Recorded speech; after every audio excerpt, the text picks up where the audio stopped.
Hello guys and welcome to another tutorial. Today I will show you the best ways to farm Kinah and Quna in the new 4.5 patch.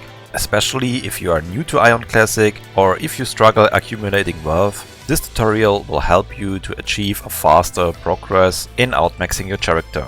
So let's jump right into it. Participating in sieges is a must on my list. Not only will it give you tons of abyss points and experience, which you need for leveling and purchasing useful items, but it will also reward you with bundles which contain a random amount of Kinah and other stuff which you can sell on the Quna broker in order to make some profit. For example, you can obtain up to 40 million Kinah by participating in the Dredgion siege, and also you have a chance of obtaining a weapon, skill book or other stuff which you can sell on the broker. In this clip I received 30 mana stone bundles, 7 million Kinah and another 10 mana stones, which is pretty nice for 5 minutes of action. Those mana stones have become very important since the new update, which brings me to my next point: mana stone fusing. Since the update, rare mana stones have become very important. There is a feature called Altar of Transcendence, where you can fuse up to 6 rare mana stones with a 31% chance of obtaining a higher version of it. Or if you're extremely lucky, a 1.5% chance of obtaining 2 heroic mana stone boxes. These heroic mana stones have a 100% enchantment rate on your gear, and that's why they sell for a lot in the Quna broker. So where do you get those mana stones from? Number 1 is the Labyrinth of Reunion.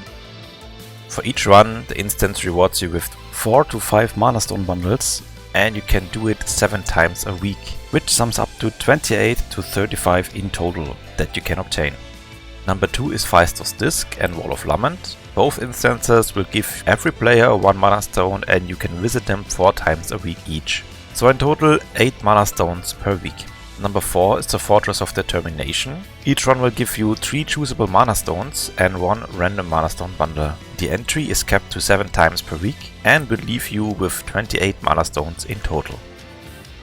Number 5 is the Tower of Illusion. Here you can get a random amount of rare mana stones and even heroic mana stones, but we will talk about this instance later. Of course, there are more sources to obtain mana stones, like weekly quests in Tier Maranta, Quna passes and even NPCs, which will trade them for a significant amount of AP. But I highly suggest to just focus on those instances with as many alts as you have, because it's the easiest and more efficient way to farm mana stones. Okay, let's have a look at the new Tower of Illusion. Since the update, this instance is a must, because they added a lot of useful items to the chests, which you obtain after finishing each stage. In total, the instance has 14 stages, and you can go there 3 times a week, which will leave you with 42 bundles. Each bundle contains Kinah and a supply chest. With every Kinah bundle you have a chance of obtaining 100,000 to 10 million Kinah. Most likely you won't hit the jackpot here, however consistency is key. The more often you go, the higher your chances will get to make some good Kinah. What's more interesting is the second reward chest. It contains bookmarks which sell for over 3000 Quna at the broker, monster summoning scrolls, memory fragments which you need for the new Morath, which you can also sell for Quna, and the best item, heroic mana stone bundles. These mana stones are not tradable, however you can fuse them in the Altar of Transcendence. In the worst case, you will get a tradable version back, which you can sell at the Quna broker or store it on your account warehouse. And in the best case, you hit the 5.5% chance of obtaining a feebled golden version. Those mana stones are super rare and sell for tons of Quna at the broker.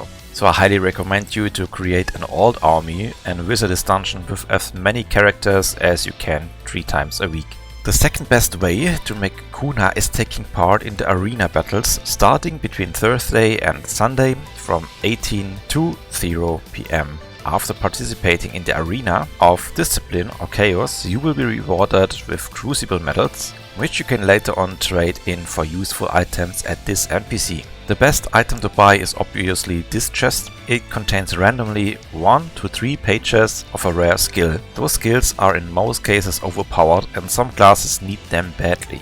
That's why those pages sell for high prices of Quna due to the high demand. As you can see, the prices vary from 8 to 100 and even 900 Quna per page.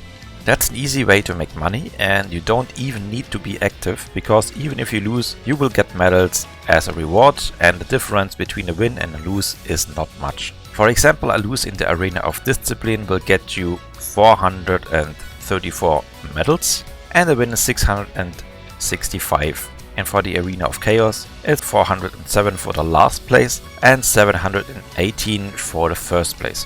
The amount of entrances are kept to 7 times per week for each of those instances. So in total you can obtain 5,887 medals every week for just going AFK in those arenas.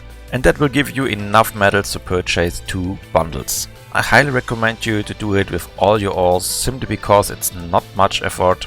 However, the reward can be pretty big if you hit the jackpot and get the highest selling skill and up to 3 pages. Okay, now to my top source of income. From my experience, the best and most consistent source of income is soloing dungeons and selling loot for Quna. Therefore, I geared 2 characters in order to be able to solo Feistos Disc and Wall of Lament on a weekly basis. You can enter both instances 4 times a week, and the bosses always drop 1 to 3 enchantment zone bundles, which sell for at least 60 Quna per piece, as well as eternal loot, which you can also sell at the Quna program. However, there are some requirements to solo these 2 dungeons.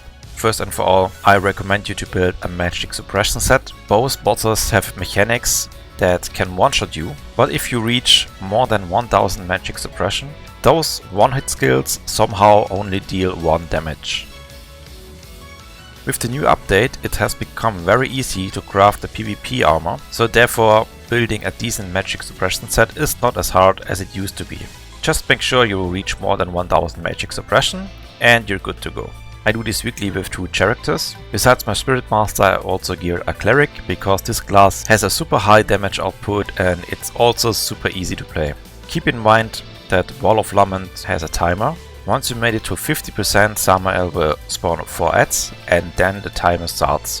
In total he will cast his one-shot skills 8 times. You have to deal enough damage to make it in time, because after that it's game over and even your magic suppression set won't save you, because you will definitely get one-shotted.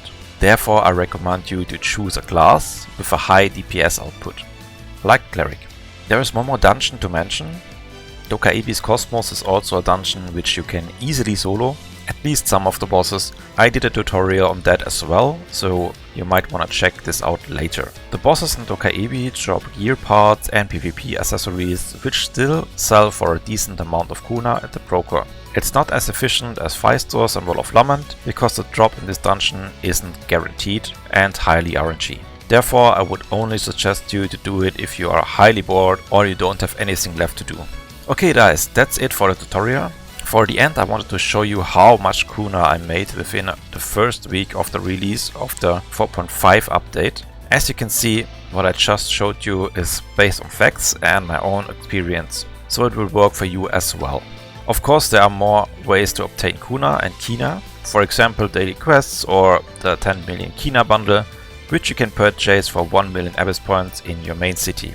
However, I personally would never waste my AP on those items, but rather save it up for the 100% enchantment stone.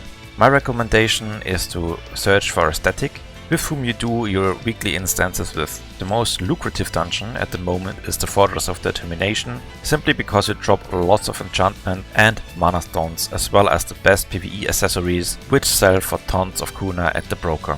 So that's all I wanted to share with you guys. If you copy my routine, I guarantee you that Quna and Kinah won't be a problem anymore and you will achieve consistent results. Thank you all for watching, good luck farming and see you in the next video.